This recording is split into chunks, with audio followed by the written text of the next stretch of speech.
Pues si me queréis acompañar a Romanos capítulo 12, vamos a continuar con nuestra querida epístola. Y nos toca la porción del versículo 17 al 21. Y ya con esto acabamos Romanos capítulo 12. Es un texto precioso, muy bonito, muy útil para todos. Yo sé que con todo lo que está viviendo la Iglesia, siempre que nos afrontamos un texto, lo afrontamos con unas gafas. Entonces, si tus gafas son rosas, vas a ver el texto rosa. Si tus gafas así son oscuras y negras, vas a ver el texto negro. Entonces, cada uno vivimos el texto en función de cómo personalmente cómo son nuestras circunstancias, ¿no? Y es normal. Espero que sea útil cuando abordemos este texto, que cada uno lo apliquemos a nuestro corazón, ¿vale? Ahora, no sé si os gusta la física. ¿Os gusta? ¿Sí? A Lori le gusta, a Maiku dice no, yo lo odio. Es una asignatura muy difícil, por lo menos en ciencias, en el bachillerato de ciencias es una asignatura muy difícil que cuando le coges el truquillo, pues te gusta, pero cuando no es muy difícil, ¿no? Ahora, os pregunto, ¿sabéis cuál fue o quién consideran los físicos, cuál es el físico más importante de todos los tiempos? El físico más grande de todos los tiempos, el príncipe de los físicos. ¿Sabéis? ¿Quién? ¿Cómo? Newton, muy bien. ¿Otros? Einstein, muy bien. Están por ahí, los dos, ¿no? Pues parece ser que entre los físicos mayoritariamente, finalmente dijeron que era Isaac Newton, ¿vale? Hay controversias, ¿no?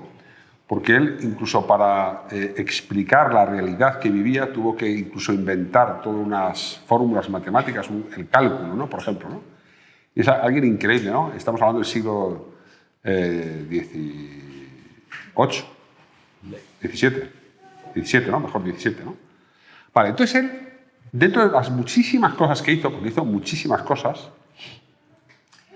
habló de las 3 leyes sobre el movimiento. 3 leyes del movimiento, que como sois aventajados físicos, ya os las recuerdo, ¿eh? La primera es que todo cuerpo permanece en estado de reposo o de movimiento rectilíneo uniforme, a menos que una fuerza externa actúe sobre él. Digo, vale, no me estoy enterando de nada, pero bueno, esta fue su primera ley. Que básicamente, que si una cosa está quieta, a no ser que alguien la empuje, seguirá quieta. Y si una cosa sigue en movimiento, a no ser que alguien la pare, pues seguirá en movimiento constantemente, ¿no? Parece una cosa muy tonta, pero esa fue la primera ley de Newton. La segunda es que la que ya tiene una fórmula, dice que la fuerza neta que actúa sobre un objeto es igual al producto de su masa por su aceleración. Y está esta fórmula maravillosa que todos tuvimos que aprendernos cuando estábamos ahí en bachillerato y tal, ¿no? Bueno, bachillerato y en EGB. La fuerza es igual a la masa por la aceleración. Pero hay una tercera ley, la tercera ley de Newton, que es que dice esto: a toda acción corresponde una reacción de igual magnitud y en sentido opuesto. Es algo raro, que solamente a la gente brillante se le ocurre, que a toda acción corresponde una reacción pero en sentido opuesto. Ahora, como algunos decís, no me lo creo esto de que va. Vamos a hacer un experimento. Entonces, poneros todos de pie, un segundo. Todos de pie.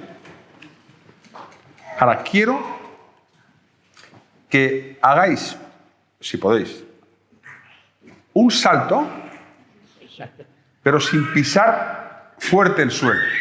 O sea, que saltéis, pero sin pisar fuerte el suelo. Un saltito, a ver. Anda, mira que bien habéis saltado. Vale, no lo habéis hecho bien porque habéis pisado el suelo. Para poder saltar tenéis que pisar el suelo. Fuerte. De hecho, flexionamos las rodillas para pisar el suelo. Y al pisar hacia abajo fuerte el suelo es cuando saltamos. ¿No me creéis? Ya podéis sentaros. Dadle una vuelta, una pensada. Pero solo puedes elevarte cuanto más fuerte pisas el suelo. Cuanto más fuerte pisas el suelo, más te elevas. Bueno, si no me creéis, os voy a poner otro ejemplo más sencillo, que es nadar. Cuando nadamos, ¿no?, así a crawl, para avanzar hacia adelante tenemos que empujar el agua hacia atrás, ¿sí o no? Para avanzar hacia adelante tenemos que empujar el agua hacia atrás. Un remo, ¿no? Para avanzar hacia adelante tenemos que empujar el agua hacia atrás, ¿no? Y luego para lanzar una flecha hacia adelante tenemos que tensar la cuerda hacia atrás.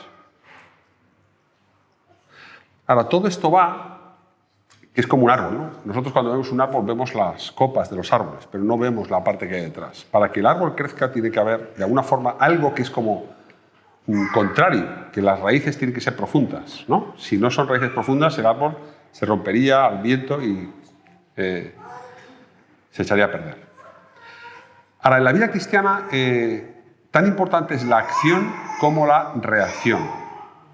Y nos define, casi diría yo más, nos define más nuestra reacción que nuestra acción, ¿vale? Entonces, a nivel humano, las reacciones son lo que más cuesta, pero es lo que más nos define.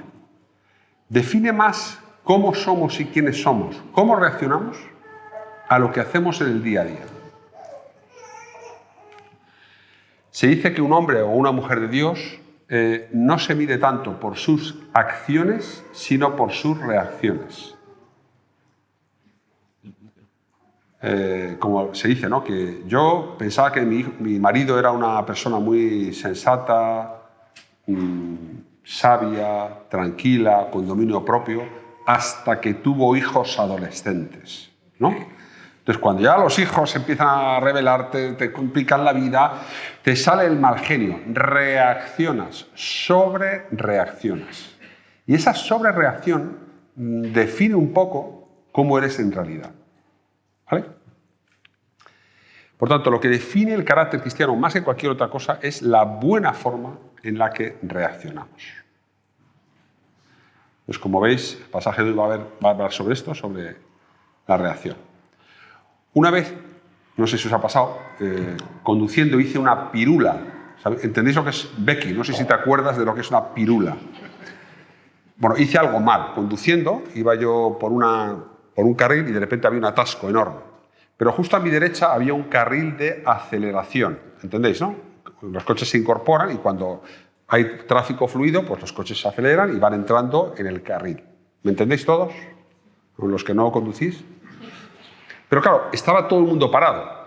Y de repente un coche estaba con los dos intermitentes en, ¿sabes? Con las dos, como señales de emergencia, ¿no? Warning de estos, ¿no? Y entonces yo, cuando llegué a ese coche que estaba con los señales intermitentes, ¿no?, a la vez, pues lo lógico, lo que había que hacer era girar hacia la izquierda y salvar el coche. Pero yo dije, anda, si tengo aquí todo un carril de aceleración enorme, pues voy a cruzar por la derecha. ¿Entendéis, no? Entonces dije yo, jaja. Entonces cogí, crucé adelanté por la derecha, que no se debe hacer encima de un carril de aceleración, y justo cuando fui a hacerlo, venía un coche corriendo hasta el final de la carril de aceleración para intentar salvar el mayor número de coches, ¿no?, atascados. Y entonces a poco tenemos un accidente, porque yo fui por el carril de la derecha. No sé si me seguís, no sé si podía haber puesto un gráfico, pero... Y entonces el coche, muy enfadado, me pitó. Y yo, la que me ha caído y tal. Entonces yo sabía que lo había hecho mal.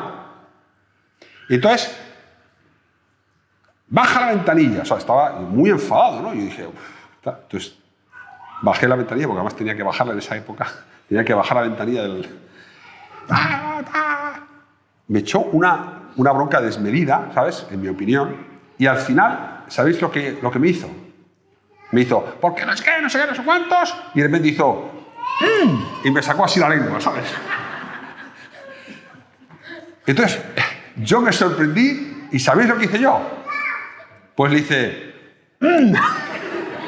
le saqué también la lengua, ¿no? Entonces ahí vemos a dos tontos sacando la lengua unos a otros, ¿no? Entonces él de repente sacó algo de su cartera y sacó la placa de policía, ¿sabes? No fue de verdad. Pero para que entendáis que cuando hacéis una sobrereacción o una reacción, puede estar de repente poner la sirena de la policía, ¿sabes qué te digo? Este tipo de cosas. Pero me quedé con un mal cuerpo, ¿no? Porque había reaccionado así, ¿entendéis? Y esto nos pasa a todos. Todos reaccionamos mal y revela que no tenemos el dominio propio que debiéramos tener. ¿Vale? ¿Qué tal la predicación? Te pregunto. No, pues lo único que me acuerdo es que Miguel sacó la lengua a uno y tal. Bueno, espero que aprendamos algo más. Vale. Ahora, como siempre digo, el apóstol Pablo en 2 Corintios 12:15 define cómo debería ser nuestra relación. El apóstol Pablo estaba siendo atacado por hermanos en la iglesia de Corinto y él dice, yo con el mayor placer, con alegría, con el mayor placer, gastaré lo mío y aún yo mismo me gastaré del todo por amor a vuestras almas, aunque amándoos más, sea amado menos. Independientemente del trato, mi respuesta va a ser de sacrificio, de bondad, de amor. Entonces, eso es lo que más se va a quedar la gente, en cómo has reaccionado, no en cómo te comportas. Ahora, estamos en la epístola a los Romanos, estamos en Romanos capítulo... Bueno, esto es... Aquí hay algunos errores tipográficos que mandé la última, pero no se ha corregido. Es Romanos 12, del 17 al 21, ¿de acuerdo? Ahora, el lema y el tema fundamental de la epístola a los Romanos es el Evangelio, poder de Dios para salvación a todo aquel que cree. Básicamente es un mensaje de buenas noticias. Es como ayer por la... Buenas noticias, ganó el Barça. Buenas noticias. Bueno, perdón. Buenas noticias para algunos, pero esto es buenas noticias para todos. ¿Por qué? Porque Dios tiene poder, tiene capacidad. ¿Para qué? Para salvar. Lo único que tenemos que hacer es creer en el sacrificio que Jesús, que Dios mismo hizo por nosotros. Esas son las buenas noticias. ¿Vale? Ahora, todo Romanos, podríamos dividirlo en estos apartados, y estamos ya acabando, y estamos en Romanos capítulo 12, el versículo 15, del 12 al capítulo 15, y básicamente habla de cómo ponemos en práctica todos estos principios teológicos, estos principios doctrinales que hemos visto del 1 al 11, pues ahora del 12 en adelante tenemos que poner en práctica todo esto que hemos aprendido. ¿Y cómo lo hacemos? ¿Vale? Pues está aquí en nuestro pasaje. Y este pasaje también se divide como en tres partes, todo Romanos 12. Uno es cuál debe ser nuestra actitud para con Dios, cómo debe ser nuestra actitud para con los hermanos, y este pasaje yo creo que enfatiza más, por algunos elementos, cuál debe ser nuestra actitud con los paganos, con aquellos que no creen, que no son hermanos, que tienen una visión muy diferente de nosotros, que pueden hacernos daño. O sea, este pasaje no está hecho para nosotros, entre nosotros. Está pensado para ver cuál debe ser nuestra respuesta y nuestra reacción ante aquellos que no comulgan con las mismas ideas que nosotros tenemos. ¿Vale? Bien. Vamos al texto. Vamos a leerlo. De Romanos 12, del 17 al 21, dice así. No paguéis a nadie mal por mal. Procurad lo bueno delante de todos los hombres. Si es posible, en cuanto dependa de vosotros, estad en paz con todos los hombres. No os venguéis vosotros mismos, amados míos, sino dejad lugar a la ira de Dios, porque escrito está, mía es la venganza, yo pagaré, dice el Señor. Así que si tu enemigo tuviere hambre, dale de comer, si tuviere sed, dale de beber, pues haciendo esto, ascuas de fuego amontonarás sobre su cabeza. No seas vencido de lo malo, sino vence con el bien el mal. Vale, pues este es este precioso texto que tenemos para hoy. Ahora, he intentado resumirlo un poco largo, en 5 puntos. ¿Vale? Sé que no es lo estándar, pero va a ser muy rápido. ¿Vale? Entonces, por una parte tenemos la respuesta, la responsabilidad, la reacción. Y aquí tenemos a 3 ejemplos, Abraham, Abigail, Abner, y luego el retrato y por último la referencia. ¿Vale? Me ha costado mucho que todo empiece por R y por A, B. Abraham, Abigail y Abner. Vale. Vamos con el primer punto, la respuesta. Ahora, aquí en el versículo 17 empezamos, dice, no paguéis a nadie mal por mal, procurad lo bueno delante de todos los hombres. ¿Cuál debe ser nuestra respuesta? Nuestra forma de actuar de forma habitual. Aquí la idea es que hay un elemento de proactividad. Tenemos que estar buscando hacer el bien. Buscando oportunidades para hacer el bien. Como le dijo una vez hace mucho tiempo, que me dice Jesús que eso le impactó mucho, que debemos ser una metralleta de hacer buenas cosas. ¿Cómo? Te levantas por la mañana y dices, ¿qué cosas buenas puedo hacer hoy yo? Esa debería ser nuestra actitud. Ahora, imagínate que tu vecino, que has tenido un rifirrafe con él, saca la basura y la deja ahí, al lado. Además, una basura de estas que huele bastante mal, ¿sabes? Y la deja justo pegadita casi al lado de tu puerta. ¿Qué harías? Entonces te doy 3 opciones, a ver qué harías. La primera, pues al día siguiente le dejas tu basura en su puerta. Que es lo que nos apetece a todos. La segunda sería, le llamas e intentas explicar, oye, ¿qué está pasando aquí? ¿Pero qué hago yo? No sé. Por favor, la siguiente vez. No. Y la tercera sería, recoges su basura y la llevas al cubo y la echas. Claro, aquí en la iglesia, ¿qué vas a hacer? La C. Pero no siempre actuamos como la C, ¿no? Claro, y dice, y si lo hacen al día siguiente, y al día siguiente, y al día siguiente, y al día siguiente, ¿no? Pues esto puede prolongarse, ¿no? Entonces, muchos dicen, bueno, hay mucha gente, por cierto, estas 2 palabras son muy importantes en mi vida, y esto, ojo, porque los psiquiatras la utilizan constantemente. Mucha gente está llena de suspicacia y de recelo. Es como que piensa mal, piensa que el otro está haciendo cosas para fastidiarle. Cuando eso es excesivo, porque a veces es verdad, pues podemos ser inteligentes, ¿no? Y decir, mira, lo está haciendo por este motivo. Pero muchas veces malinterpretamos cosas que la gente hace y le damos un significado de lo que me está haciendo esta persona es la puñeta. Y a lo mejor la persona no tiene nada que está pensando en nada de esto. Pero muchas veces malinterpretamos la realidad. ¿Vale? Yo qué sé, a lo mejor el vecino sacó la basura y la puso al lado de su puerta, pero vino el hijo del vecino que estaba con el balón, le molestaba la basura, el hijo pequeño quitó la basura, la echó al lado de mi puerta y empezó a jugar al fútbol y luego se bajó rápidamente y se olvidó de la basura. Nunca sabes. Pero nosotros siempre tenemos una tendencia a malinterpretar todo como que la gente nos está haciendo daño a nosotros. Y luego hay otra cosa muy importante que es, yo no quiero quedar por tonto. Yo soy bueno, pero no tonto, ¿no? Esto es muy típico, ¿no? O sea, a ver, ¿hasta qué punto, cuándo es el momento en que ya debo dejar de ser tonto? Porque sí, puedo sacar un día la basura, pero el segundo, el tercero, el cuarto. Entonces llega un momento en que tenemos que dar un golpe encima de la mesa y decir, ¿hasta qué hemos llegado? ¿No? Ahora, ese límite para algunos es muy en breve tiempo y para otros es un poquito más prolongado. Todos tenemos que ser sensibles al espíritu para ver cuándo tenemos que buscar el mejor momento para discutir el tema de la basura. ¿Vale?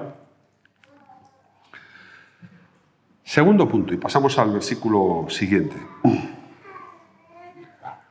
Ahora, todos tenemos una responsabilidad. Mirad, versículo 18. Si es posible, en cuanto dependa de vosotros, estad en paz con todos los hombres. Nuestra responsabilidad es estar en paz con todos los hombres, pero pone 2 condiciones, ¿no? Las condiciones es en cuanto dependa de nosotros, que por mí no quede. Y luego, si es posible, a veces no es posible, aunque tú quieras estar en paz con tu vecino, con tu compañero de trabajo, con una persona que te quiera mal, si te quiere mal no hay forma, porque no es posible. Pero si es posible, si fuera posible, el objetivo es que estemos en paz con todos los hombres. ¿Ok? Entonces, nuestra responsabilidad es saludar, sonreír, es echar una mano, es hacer el bien de forma proactiva con todo el mundo. La gente no lo va a hacer a veces, no te devuelven el saludo, te pueden ladrar, nos hacen la cobra. Becky, no sé si te recuerdas qué es hacer la cobra, estás aprendiendo muchas palabras. Mucha gente, no te preocupes, que mucha gente no sabe lo que es hacer la cobra, ¿no? La cobra, ¿no? Entiendo yo, a ver si los jóvenes es que cuando te van a dar un beso, ¿no? Te van a dar un beso, ¿no? O sea, pues te van a dar un beso y entonces tú, en lugar de corresponderle, haces ¡ey, quieto! ¿No? Te van a dar la mano y tú dices ¡uf! ¿Sabes? Entonces al final no te dan la mano. Entonces mucha gente responde malamente, reacciona malamente, pero nuestro objetivo no es, pues ande, que, ¿sabes? No, nuestro objetivo es ser proactivamente a dar la mano, a sonreír, a saludar. Nunca hacemos la cobra, nunca retiramos el saludo. Si es por nuestra parte, nuestra responsabilidad es dar un saludo, ¿vale? Entonces podemos asumir que mucha gente no querrá ni nuestra paz ni nuestro bien, pero nuestra responsabilidad es tomar toda la iniciativa para buscar el bien del prójimo. Esa es nuestra responsabilidad, ¿vale? Nuestra responsabilidad es la diplomacia, no la beligerancia. Mar, yo sé que estás aprendiendo muchas palabras hoy, pero es así. Diplomacia, no beligerancia. Buscamos la paz, no la guerra. Vamos al tercer punto, la reacción. Y es aquí el meollo de este pasaje, la reacción, cómo reaccionamos. ¿Ok? Y el versículo 19 dice, no os venguéis vosotros mismos, y da lugar a este concepto tan importante que es el de la venganza. Que no es un concepto malo ni bueno, el tema es cuándo y quién se venga. Ahora, una frase que leí que me encantó, dice, si quieres ser feliz un día, véngate. ¿No tienes? ¿No es verdad? Si quieres ser feliz un día, dice, le voy a cantar las 40 y zascas, ¿sabes? Y eres feliz. ¡Ah, qué gusto! Te quedas ahí, ¿no? Como que te has vengado. Ahora, si quieres ser feliz toda la vida, perdona. Si quieres ser feliz toda la vida, perdona. Ahora, no me va a dar tiempo a ver todos estos, pero voy por lo menos al menos contar brevemente las tres historias y leer un pasaje juntos, ¿vale? Abraham, conocemos el ejemplo de Abraham, había un conflicto, un altercado entre los pastores de Abraham y los pastores de Lot, eran familia, ¿vale? Y Abraham toma la iniciativa y dice, oye, mira, no haya altercado entre nosotros. ¿Cómo podemos solucionar? ¿Qué de forma pacífica y diplomática podemos tranquilizar las cosas? Entonces dice, vete tú a la derecha y yo me voy a la izquierda, vete tú a la izquierda y yo me voy a la derecha, ¿no? Tenemos una actitud relajada, ¿vale? Y así la cosa... Entonces Abraham es un ejemplo, no es Génesis 18, es Génesis 13, perdón, ¿vale?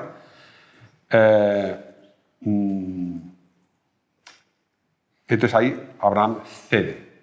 Y en esto, el cristiano es... O sea, todos nos acordamos de este pasaje. ¿Por qué? Porque Abraham fue el que cedió. O sea, cuando cedemos, en realidad ganamos muchos puntos ante los demás. Porque la gente dice, aun teniendo la razón, cedió. Cedamos. ¿Vale? Bueno, el segundo es Abiel, que lo vamos a leer después, que es un ejemplo espectacular. Y el tercero es Abner. Entonces, no sé si recordáis la historia. El rey David empezó a reinar en Hebrón, en la parte sur, en Judá, en la ciudad de Hebrón. Y el reino estaba ahí, estaba Saúl, ¿no? Era el rey, pero Saúl muere, y su hijo es Is-Boset. Entonces, claro, la gente, muchos, se asocian y quieren que Is-Boset sea el siguiente rey. Pero ya Samuel había dicho que el siguiente rey iba a ser el rey David. o sea, que iba a ser David. Entonces hay una división, hay un proceso de transición en el reino en el que Isboset en el norte es el rey y está secundado, respaldado por Abner, el general, ¿vale? Gran general. Y en el reino del sur está David, y está David respaldado por otro general muy importante que se llama Joab. ¿Me seguís? Reino del norte, Isboset, el posible rey, con Abner, y en el reino del sur, David con Joab. Entonces hay un tiempo, eso lo vemos en 2 de Samuel, por favor, leer estos 2 capítulos, no tienen desperdicio. Hay un tiempo de conflicto entre ambas situaciones, pero Isboset afrenta al general, a Abner, y Abner viene al rey David y dice, mira, vamos a intentar pactar para que de alguna forma todo el reino sea para ti. Entonces hay una especie de diplomacia, de nuevo, ¿no? De uno frente a otro. Pero es verdad que en el conflicto previo, este Abner había matado al hermano de Joab. Y Joab se la tenía guardada. Entonces, a pesar de que Joab intenta hacer las paces y de alguna forma vuelve a reunificar el reino y finalmente David reina ya no en Hebrón sino en Jerusalén, haciendo que todo el reino llegue a ser de David, cuando tiene oportunidad Joab coge y le mete una puñalada en la quinta costilla, al lado del corazón, a Abner y muere. Se venga. Ahora, lo bonito es la respuesta de David. Ahora, fijaros que David está en 2 de Samuel capítulo 2 y 3, ¿vale? 2 de Samuel capítulo 2 y 3.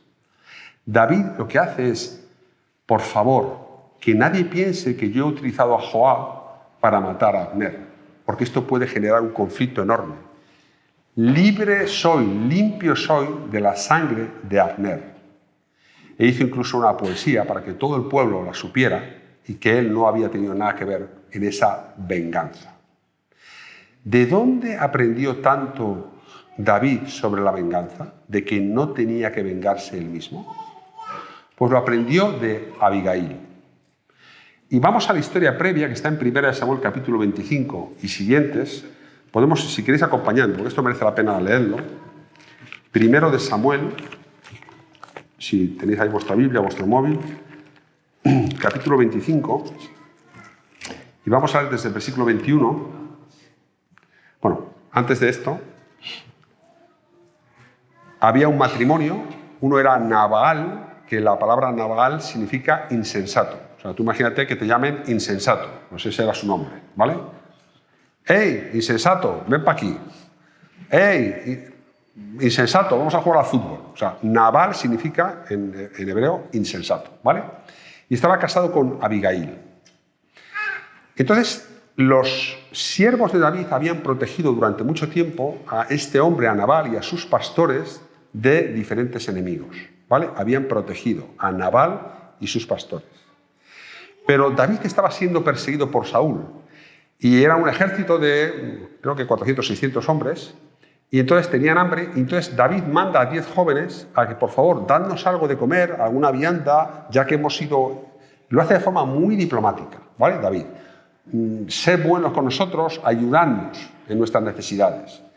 Entonces Nabal le responde muy duramente, les zahiere, como dice aquí la Reina Valera, les afrenta con sus palabras y dice, anda, muchos señores hay que andan huyendo de sus señores. A mí qué, haced lo que queráis, yo paso de vosotros. Ese es el contexto, ¿vale? Entonces, de repente, David dice, ¿cómo? ¿Cómo? ¿Qué? ¿Pero qué es esto?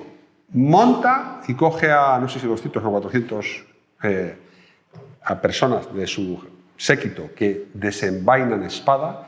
Venid conmigo que vamos a decir a este hombre de qué va esto. Y mientras va murmurando y pensando y cómo hace tal y cual, ¿sabes? Dice, de cierto te digo que no, mañana a estas horas no va a haber varón entre los hijos de Nabal. Iba a asesinar a toda su descendencia. Eso es lo que estaba murmurando y tramando David. ¿Vale? Versículo 21. Y David había dicho, ciertamente en vano he guardado todo, anteriormente no, lo que este Nabal tiene en el desierto, sin que nada le haya faltado, de todo cuanto es suyo. Y él me ha vuelto mal por bien. ¿Os recuerda esto, Romanos 12? Él me ha vuelto mal por bien. Así haga Dios a los enemigos de David y aún les añada, que de aquí a mañana, de todo lo que fuere suyo, no he de dejar con vida ni un varón. Y cuando Abigail vio a David, se bajó prontamente del asno, y postrándose sobre su rostro delante de David, se inclinó a tierra, y se echó a sus pies y dijo, Señor mío, sobre mí sea el pecado, mas te ruego que permitas que tu sierva hable a tus oídos, y escucha las palabras de tu sierva. No haga caso ahora, mi señor, a ese hombre perverso de Nabal, porque conforme a su nombre así es. Él se llama Nabal, y la insensatez está con él. Mas yo, tu sierva, no vi a los jóvenes que tú enviaste. Ahora pues, Señor mío, vive Jehová y vive tu alma, que Jehová te ha impedido el venir a derramar sangre y vengarte por tu propia mano. Sean pues como Nabal tus enemigos y todos los que procuran mal contra mi Señor. Y ahora este presente que tu sierva te ha traído a mi Señor sea dado a los hombres que siguen a mi Señor. Y yo te ruego que perdones a tu sierva esta ofensa, pues Jehová de cierto hará casa estable a mi Señor, por cuanto mi Señor pelea las batallas de Jehová, y mal no se ha hallado en ti en tus días. Aunque alguien se haya levantado para perseguirte y atentar contra tu vida, con todo, la vida de mi Señor será ligada en el haz de los que viven delante de Jehová tu Dios, y Él arrojará la vida de tus enemigos como de en medio de la palma de una onda. Y acontecerá que cuando Jehová haga con mi Señor conforme a todo el bien que ha hablado de ti, y te establezca por príncipe sobre Israel, entonces, Señor mío, no tendrás motivo de pena ni remordimientos por haber derramado sangre sin causa o por haberte vengado por ti mismo. Guárdese, pues, mi Señor, y cuando Jehová haga bien a mi Señor, acuérdate de tu sierva. Y dijo David a Abigail, bendito sea Jehová, Dios de Israel, que te envió para que hoy me encontrases. Y bendito sea tu razonamiento, y bendita tú, que me has estorbado hoy de ir a derramar sangre y a vengarme por mi propia mano. Ahora, la reacción que todos tenemos es a vengarnos. Se va a enterar de quién soy yo. Pero ahí hace falta que alguien venga a nuestro corazón y nos diga tranquilidad, paz. Deja que Dios haga. Dios tiene un plan en cada una de nuestras vidas. Deja que Dios haga, deja que Dios actúe. Aunque tengas toda la razón del mundo, no te compete a ti. ¿Por qué? Porque a veces no sabemos ni motivos, ni entendemos no sabemos muchísimas cosas. Entonces, hacemos un flaco favor cuando nos vengamos nosotros mismos en lugar de dejar lugar a la ira de Dios. Bueno, podéis seguir. Ahora, ¿sabéis de qué va 1 Samuel capítulo 26? El capítulo siguiente. Pues va justo que Saúl está persiguiendo a David y todo el mundo está diciéndole, ¡ah! Dios te ha entregado al rey Saúl en tu mano, coge esa oportunidad, mátale. Y dice, ¿yo voy a ser el que me vengue, porque Saúl le había intentado lancear en 2 ocasiones. ¿Voy a ser yo el que me vengue? No, bajo ningún concepto levantaré yo mi mano contra el ungido de Dios. ¿De dónde aprendió David todo esto? De Abigail. ¿Qué nombre le vas a poner a tus hijos, Juan? A tu hija, Juan? Abigail. O sea, recordemos este pasaje, ¿vale? Bueno, por último, volvemos a Romanos, capítulo 12.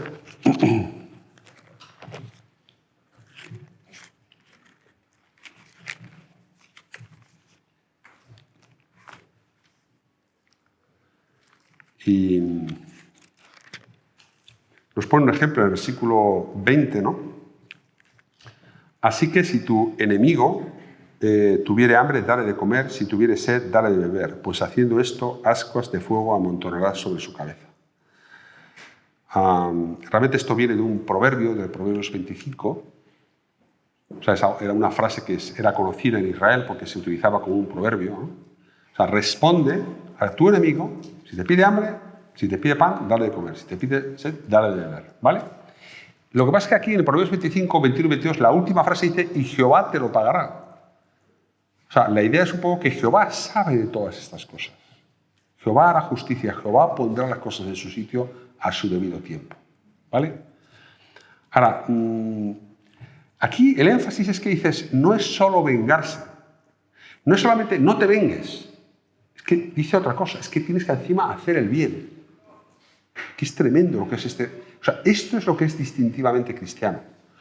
Ya es increíble que no te vengues, pero encima que a tu enemigo le hagas el bien, es el colmo de los colmos. Y eso es lo que pide Dios de nosotros. No solo que no nos venguemos, sino que hagamos el bien. No es solo aborrecer el mal, sino seguir el bien. Romanos 12:9. O sea, son cosas muy enfáticas, ¿no? Ahora, esta frase, ascuas de fuego amontonarás sobre su cabeza, es complicado, no todos los autores se ponen de acuerdo en qué significa esto, ¿vale? Yo he visto dos interpretaciones y las dos son buenísimas y las dos me parecen fenomenales y las dos son perfectamente válidas, ¿no? Una es que de alguna forma avivas el juicio. Cuando encima te comportas bien y el otro te sigue, ¿sabes? Sigue dejando la basura encima y tú sigues comportando bien, pues en lugar de arrepentirse el otro, sigue haciendo el mal, pues avivas el juicio sobre él. Pero la segunda, me parece más interesante, es que de alguna forma es que es como que harás que le arda la cara de vergüenza. Está hablando más de la vergüenza del enemigo. Los egipcios, cuando querían demostrar o manifestar que estaban avergonzados, tenían una especie de caldero que se ponían en la cabeza con ascuas de fuego. Entonces parece que es una referencia que era conocida en aquella época, que de alguna forma demostrarás, avergonzarás a tu enemigo cuando encima le haces el bien. Me parece más interesante esta opción, ¿vale? Pero vamos, el resumen es que no solamente te vengues, sino encima que hagas bien a tu enemigo. Y por último, versículo 21 dice, no seas vencido de lo malo, sino vence con el bien el mal. Este versículo se lo comenté a una secretaria que tengo en el servicio y ella tiene este versículo puesto en su ordenador, o sea, como un post-it en su ordenador. No seas vencido de lo malo, sino vence con el bien el mal, ¿no? Ahora, aquí he puesto la referencia. La referencia es Cristo para nosotros. Pensemos en Cristo. Consideramos a aquel que sufrió tal contradicción de pecadores contra sí mismo para que vuestro ánimo no se canse hasta desmayar. Esa es nuestra referencia. Cuando vemos esto decimos, ¿pero esto qué es? ¿Quién puede hacer esto? Nuestro modelo, nuestro norte, nuestra brújula, nuestra estrella polar es Cristo. Ahora, a esto lo dice Pedro, dice este pasaje de 1 de Pedro, ¿no? Pues para esto fuisteis llamados, porque también Cristo padeció por nosotros dejándonos ejemplo, para que sigáis sus pisadas, el cual no hizo pecado, ni se halló engaño en su boca, quien cuando le maldecía no respondía con maldición. Cuando padecía no amenazaba, sino que encomendaba la causa al que juzga justamente. Él podía haber llamado a 12 legiones de ángeles y borrar de un plumazo a aquellos que les querían mal. Pero no hizo eso, por amor a ti y a mí. Lo fácil es responder cuando además tienes capacidad para responder. Pero lo difícil es responder con mansedumbre, con dominio propio, cuando tienes poder para hacer cambiar las cosas y no lo haces. Jesús en esto es como nuestra referencia para no pagar a otro mal por mal, sino bien por mal. La pregunta es, ¿Cristo perdió o venció en la cruz? Venció. Sin embargo, fue muerto. Hay un filósofo, tal Michael Whitetower, que dijo esto, dice, la cruz de Cristo es el paradigma y el epítome, o sea, vamos, el mejor ejemplo de cómo lograr vencer con el bien el mal. Siendo muerto, dio vida. Siendo vencido, venció. Y perdiendo, ganó. Muchas veces para ganar tenemos que perder. Y ya concluimos con esto. Esto de la reacción de unos y otros no nos va a salir fácilmente. Esto es una cosa que tenemos que trabajar todos los días. Si tú no haces tu devocional y pides, Señor, por favor, no quiero meter la pata hoy, ayúdame a responder bien. Si tú no estás en comunión con tus hermanos, si tú no vas a un estudio bíblico, si no te recuerda a tu mujer, oye, mira lo que he aprendido hoy esta semana con no sé qué este versículo, si tú no estás lleno de la palabra de Dios, si tú no estás lleno de oración, si tú no estás lleno del Espíritu Santo, lo que te va a salir va a ser algo malo. Porque del corazón salen nuestras cosas malas. Pero si estamos constantemente trabajando en las cosas del Espíritu, de nuestro corazón saldrá el fruto del Espíritu. ¿Vale? Pues vamos a orar. Padre Celestial, queremos darte gracias por la oportunidad que nos das de reflexionar sobre este pasaje tan precioso. Gracias que Cristo es nuestro ejemplo, nuestra referencia y nos sorprende, nos deja anonadados, atónitos, cuando el justo muere por los injustos para llevarnos a Dios. Hemos compartido ahora el pan, el vino y hemos recordado la muerte de Cristo a nuestro favor y queremos emular a nuestro Señor. O que en nosotros hubiera este espíritu que hubo en Abigail, que hubo en el rey David también, cuando hablaba de Abner y Joab. Que haya este espíritu de Abraham en nosotros. Ayúdanos, Señor, especialmente con aquellos que nos quieren mal, con aquellos que nos hacen sufrir, con aquellos que lo estamos pasando mal, y pedimos que nos des un corazón diferente, un corazón distintivamente cristiano, distintivamente como Cristo fue. Que lo pedimos en el nombre de Cristo.